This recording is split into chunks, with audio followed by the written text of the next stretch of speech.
I'm not 100% today. Your ankle, right? Yeah, I twisted my ankle a few days ago. Actually, homeboy over here, Big Sam, also fucking twisted his ankle. I think there's a curse. Yeah, I'm gonna wear sneakers the rest of the day because I'm worried that it comes in threes. I'm gonna roll my ankle now. The rolling of the ankle. Are you like sidelined for a little bit? Like, are you? Yeah, I had a big game coming up, but coach said not this week. Speaking of big games, we'll talk about athletes, people that are coordinated, especially with walking. The NBA, you probably didn't watch the NBA All-Star game at all, did you? No, SNL was on. Yeah, it was pretty awful. Watched it? I watched. I had some people. I actually had people over to watch it, and it was just a dud.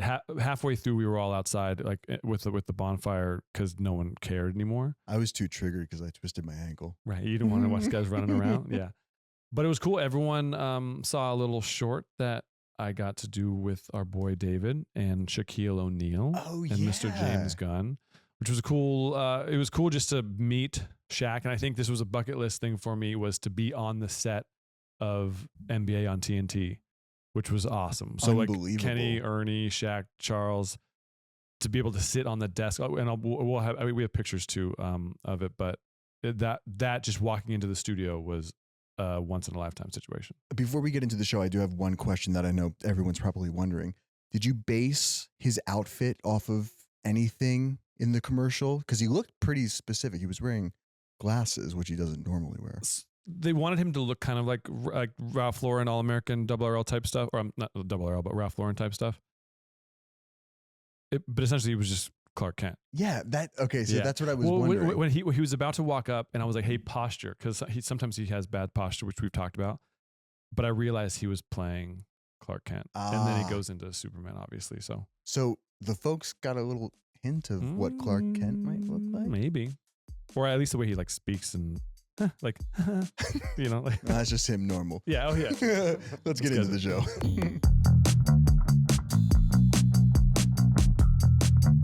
What's going on, everyone? Welcome to Manly Things, sort of podcast where we're talking men's fashion. And before we get to it, please subscribe, like, comment, follow us on Instagram and TikTok at Manly Things Pod. And we also are still waiting to hear from more of you. So please go to manlythingspod.com and email us at info@manlythingspod.com. Send us pictures of your current fits. Ask us questions about what you should be wearing and what you shouldn't be wearing. We're open to anything. And please feel free to comment too when we post on all socials, because we have a very good social team, including Sally over here, that will get back to you and answer your questions. So that's that. My name is Celebrity Menswear Stylist. I am Evan Simonich, Celebrity Menswear Stylist. Sally John over here. My name is social media influencer Sally John. Your actual job. I like it. Good. Before we get started, what are you wearing today, man? You look good. I like the hat. Thank you. I was supposed to bring a different pair of pants, but I left them in my bedroom, so I just had these in the back of my car, which I was planning on dropping off at dry cleaning, so don't smell me. Pretty stinky. Yikes. Okay. That's why I got the candle going today. Square-toed Guidi back zips. These are Issey Miyake straight leg trousers. Wow. This is from Urban Outfitters. Elwood, I stole this from you. And this is from Hollywood Hatters. I love Hollywood Hatters. Oh my God, it's such a cool... Hollywood Hatters is a very good hat spot. There's really not a lot of hat spots in Los Angeles. On Melrose between La Brea and Highland. It's amazing. The guy who works there is probably the meanest sales associate in LA.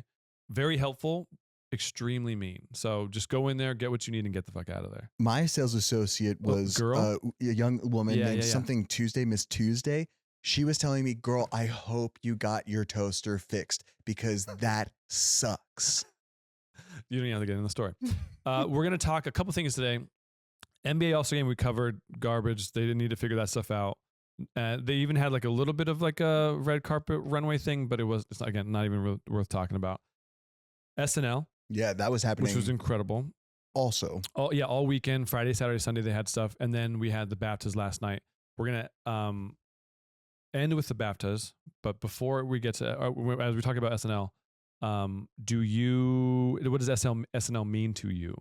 I actually didn't really get into it until the last like 4 or 5 years. And even so, I wasn't necessarily paying attention until the last like 6 months. Okay. However, diving into the documentary that's on HBO or Peacock, Peacock, yeah. It opened up my mind to like the machine and the guts of it all, because it reminds me of like working in the music industry or even like rehearsals for theater.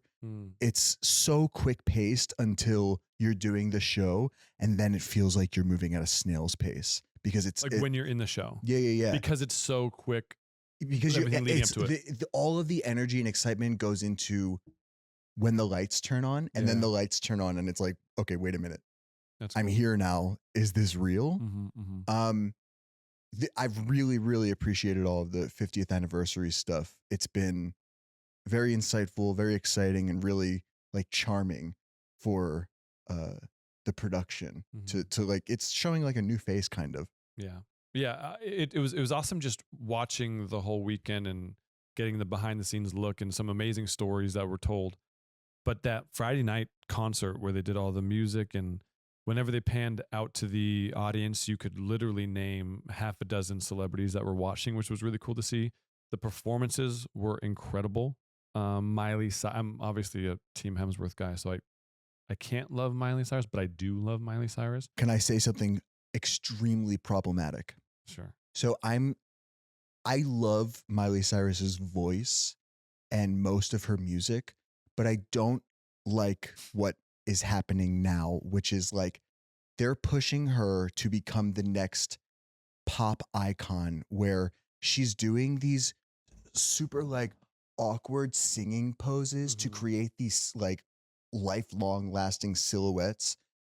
They're not working. They're not natural. She doesn't look great. I don't know who her stylist is, but it's not. She could be doing better. So I think I'm also on Team Hemsworth. Okay, thank you. Yeah, we're happy to have. Sorry, you. Miley.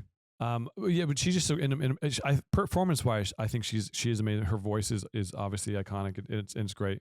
But you look at like the Arcade Fire performance. Sorry, and also Brittany Howard is so. She should be leading the performance, not Miley Cyrus. So sorry. True. Is Alabama Shakes done? Are they doing anything? I think they're working on an album, and she's also simultaneously working on a solo project. Okay. Yeah, she's incredible. But the fact that they had they had Bad Bunny and then they had Snoop, they kind of crossed all genres. And my wife turns to me, she's like, "This is better than the Grammys." Yup. And it was almost like more relevant than the Grammys. I feel like in terms of like the performances. You could name a lot of the singers, and I know the Grammys highlights a lot of young and new upcoming artists, and SNL, obviously these are legendary people, but it was great to see some of these faces, man. It was awesome. The difference between those two, I think what I can define is the Grammys is more forward thinking and with hints of like novelty. Yeah. But this show for the 50th anniversary of SNL was forward thinking and also nostalgic. Nostalgic is, I think, the key word, because we got to see the best skits, but in current time. Yeah. I loved the Will Ferrell and good. What's her name? Yeah, I can't think of her name, but I love her. Yeah.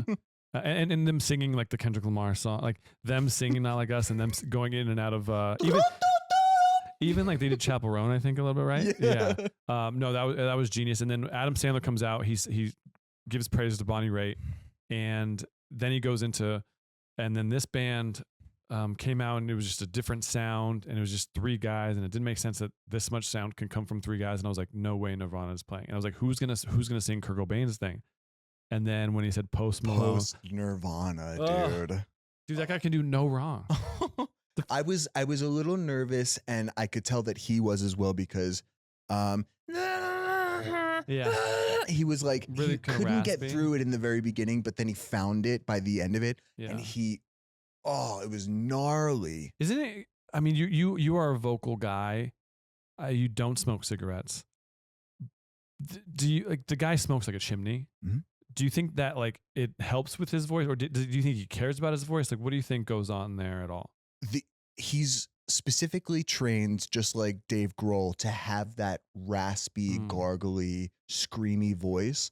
He hasn't perfected it like Dave Grohl has, However, the smoking only assists to the quality of the voice, not the like management of his air. It depletes that obviously, but it does create a really cool and interesting texture that, I mean, worked perfectly for this performance. And even in bringing it to the fact, well, I also think it's like a little bit like a crutch of his. Like it almost is like it's a little accessory having the cigarette. It is very rock star, and the dude is a rock star. Going to his look though, I think something like this is so easy to pull off, where it's just the white tucked in long sleeve shirt and jeans that fit pretty good, and then a trucker hat. I feel like something like that is so easy and so clean. And you don't really have to put a lot of thought into it. It could easily be like a uniform. It's just a white T-shirt and jeans. But when he came out like looking like this, and I think he's obviously dropped a good amount of weight, but it is a skinny. Tucking in your shirt with jeans is obviously like on the skinnier side. If you're skinny, it is obviously a lot easier. But I thought he looked great. I think it's an awesome look that I saw, and I was like, that is just so simple and easy to pull off. Right? I somewhat agree with you. I think it's a cool look, and it sticks to the identity of Post Malone as the performer. However, I would have much rather preferred him in something similar to when he wore the little dress on that Nirvana. Yeah, on the live stream over COVID.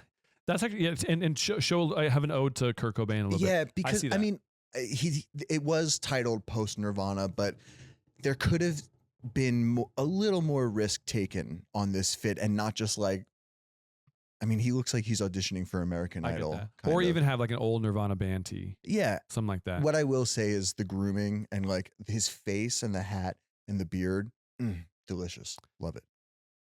Up next, we're going to talk about Bad Bunny. Oh my God. I think honestly my favorite performance, especially when he said, I just had sex. Right. But like him in the suit, for someone who pretty much dresses in streetwear a lot, and we're so used to him wearing streetwear stuff, in fully suited out, especially with like the old school, like very Caribbean, Cuban, Puerto Rican, with the collar, the shirt of the collar out. So he was in like a maroon suit and a light blue dress shirt underneath it. That color combination I think is great, and he just sounded good. Looked good. His grooming, the longer hair, curly hair looks good with the goatee. Goatees, I feel like, are coming back a little bit. Just throwing it out there for anyone who's looking for a facial identity. Thinner, though. Thinner. Nothing too bushy. Right, yeah. right. It's funny going from Post Malone, who's got the bushy beard, to Bad Bunny, who's got just a clean, there's no hair anywhere else, but just the clean goatee. Let's not even goatee. get into Timothy Chalamet's goatee. Let's not do it again. Like let's not do it again, please. But yeah, overall, like the whole show, that show was great. The documentary on Saturday night was amazing because there were some really good stories there. And then you had the show last night. Watching that, and even when you came in today, I was listening to Lil Wayne. Kendrick did great. I think Lil Wayne should have done the halftime show at the Super Bowl. A 2, a 1. A millionaire. I'm a millionaire. We can both rap a milli. And at some point we'll do that together. But a quick button to complete this SNL coverage. The color combination that Bad Bunny was wearing, the light blue with the maroon, red, is one of my favorite color combinations. And to prove that, I'm going to try hard to find a screenshot of my Zanga. Do you know what a Zanga is? Xanga. It's like a little blog post website. No. I used to.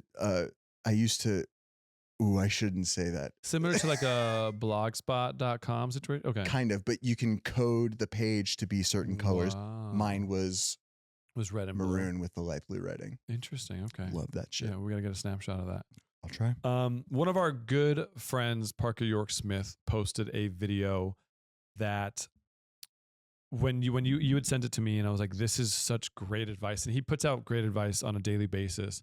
But this post that he had, and I don't even think he realizes how much it's valuable. So valuable. And we'll play it right here because it's the easiest and most simple advice that one can give, especially from a stylist perspective. And we're going to play it right here.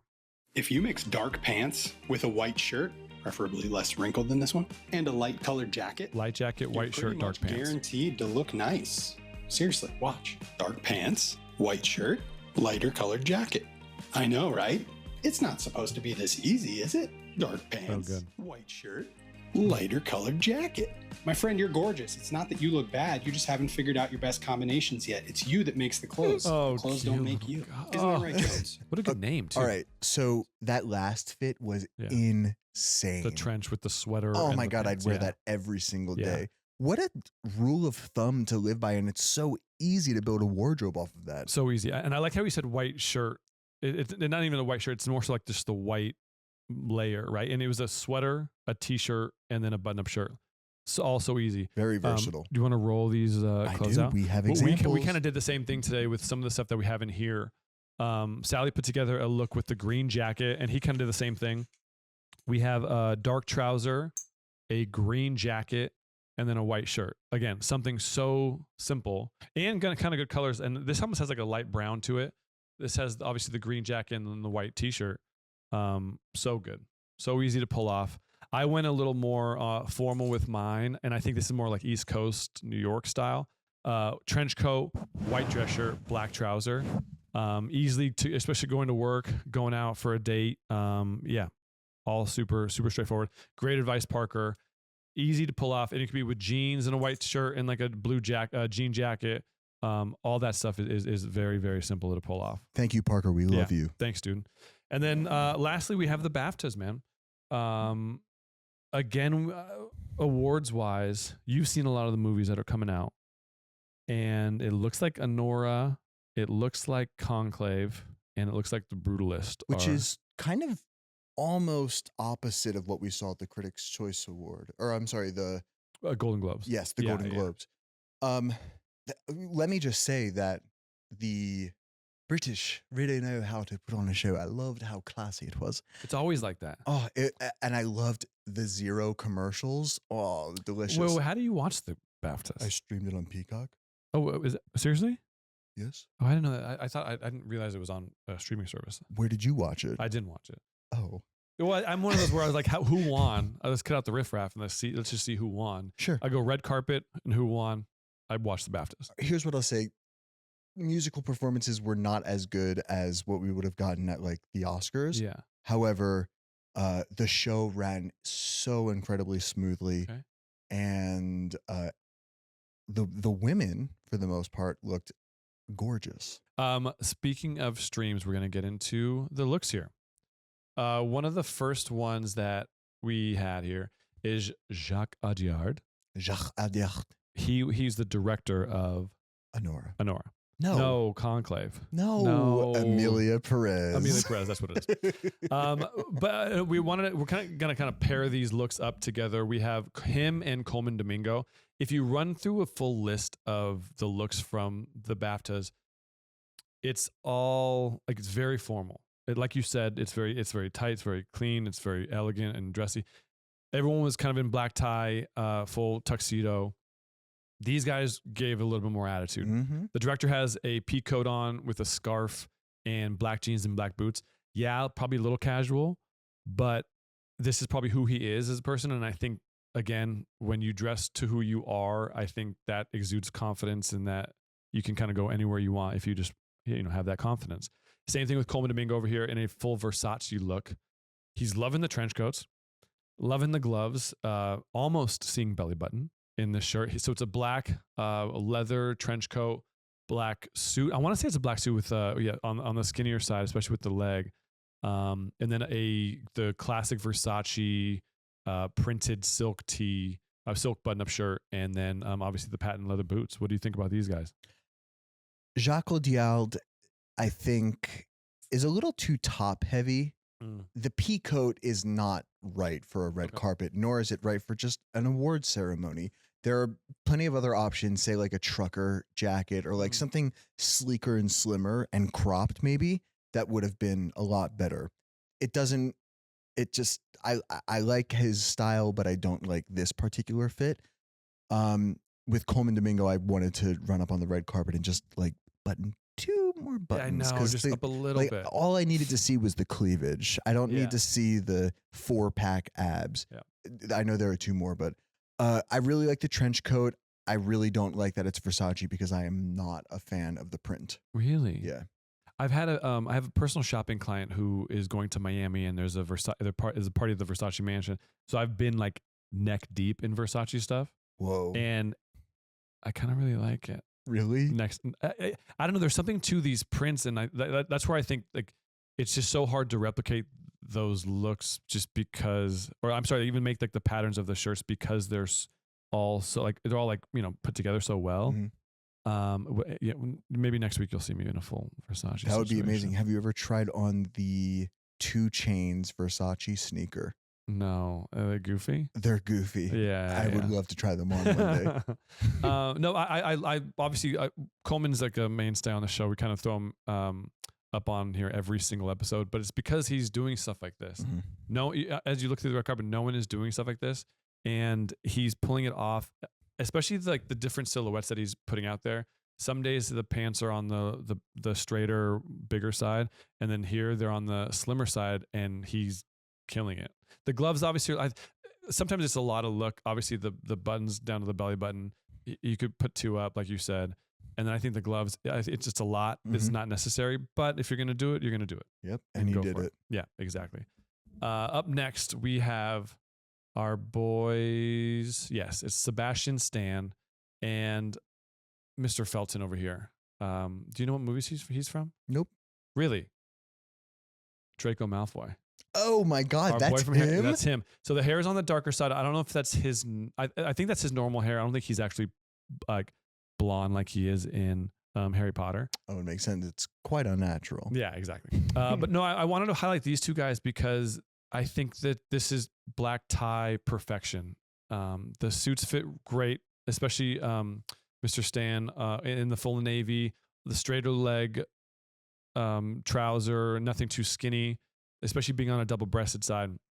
I love the tailoring. I wouldn't change a thing about this. There is a brooch on his lapel that I don't know. It looks a little too close to the shirt. Whenever you're doing a brooch on the lapel, make sure it's like right in the middle, so it's not uneven. Like it does take a little bit of time, especially when you're pinning it. But overall, I think that look is perfection, especially the bow tie and the collar. Like yeah, I wouldn't touch anything there. And Tom Felton over here, I love the handkerchief. So he's in a white tuxedo jacket with black trouser and black bow tie. And he's got a matching black handkerchief. He could have gone color in there, but I like the fact that he went black with it. What do you think about this one? They both look fantastic. And I think my favorite part about both of them is that it seems that they're both achievable. Exactly. Like there's nothing extravagant. There's nothing too outrageous and crazy and not tangible. I mean, like I feel like I could go to a thrift store or a secondhand store and find something very similar to what I'm looking at. Yeah, that's a great way to put it. Especially like highlighting these 2 guys, it is very obtainable to do this. You can go to Men's Warehouse and get these looks. You can go to Brooks Brothers. You can go to higher elevated brands or lower brands. Huge range of and you can do something like these. Yeah, especially like the subtle thing of that matching pocket square handkerchief in the pocket, a very easy thing to pull off. And going next, last week we were talking about the guys doing the monochromatic look, open shirt, double-breasted, and we talked about how that look is kind of dead. These 2 guys are doing something different and kind of bringing a little bit of like a just difference to the whole monochromatic look. We have Joe Alwyn and Will Poulter. Talk about a glow up, dude. Will Poulter. Have you seen The Bear? Mm-hmm. His role in that with the tattoos and everything, dreamy. Yeah. And Mr. Joe Alwyn over here. So he's in a it's like a chocolate brown monochromatic look with the suit. I love the fact that it's all shirt, tie, suit. Again, I think we're gonna see more ties. I think this was better executed than what Will Poulter did. Will Poulter's in a navy jacket, navy jacket, navy tie, black shirt, black trouser. It's just a funky combination there. I think if you're going to do that kind of thing, maybe do the shirt also navy. But what do you think about these 2? I really like how both of them fit. And another thing that I want to point out, which I think Joe Alwyn did, is the thing that you always suggest. Grab a flower from your garden and put it on your coat. He's just wearing like a little simple poppy. It's a Tiffany brooch. Oh my fucking God. Jeremy Allen White did dude. this. Jeremy Allen White did I this last year, I think, for the Emmys. Yeah. But again, you can do the flower thing. It's an easy thing to do. Or just go to Tiffany's Yeah, and get a $10,000 one. But even Will Poulter's grooming, I feel like when guys, the receding hairline is going and you have like a little bit of hair coming forward and like the little bit of a curl. I think it's fun. It's fun to play with something like that. But he looks great. Joe Alwyn looks great. Again, try and be different than the open shirt, monochromatic, all maroon thing. Let's button it up, put a tie on there, and try and all match it, And then lastly, you and I had our favorite looks here. Warwick Davis was my favorite look of the evening because the fabrics, particularly the velvet suit jacket, oh my God, absolutely gorgeous. The structure and the fit and the tailoring is stunning. There's not like a crease. There's nothing, no flaw that I can see. Maybe that's like because of the coloring and the darkness of the suit, but oh my God, when I saw this, that Merlot burgundy made me melt. Yeah. Well, I like how it's not, you can't really tell. You almost have to look closer and be like, what color is that? It's so subtle, especially having it be all black underneath. Yeah, he looks incredibly sharp. And you also have to give it to him. Like, it's got to be so tough being that size and then also trying to find clothing. Obviously, like, I would assume these are custom made for him. However, it's still probably such a difficult thing to get clothing for him like that and look that good. In my opinion, when he got up on stage to accept the 2025 Fellowship Award from the BAFTAs, it elevated the entire show because he oh God, he just looks so beautiful. It was, I loved it. He looked so great. Good. That's great to hear.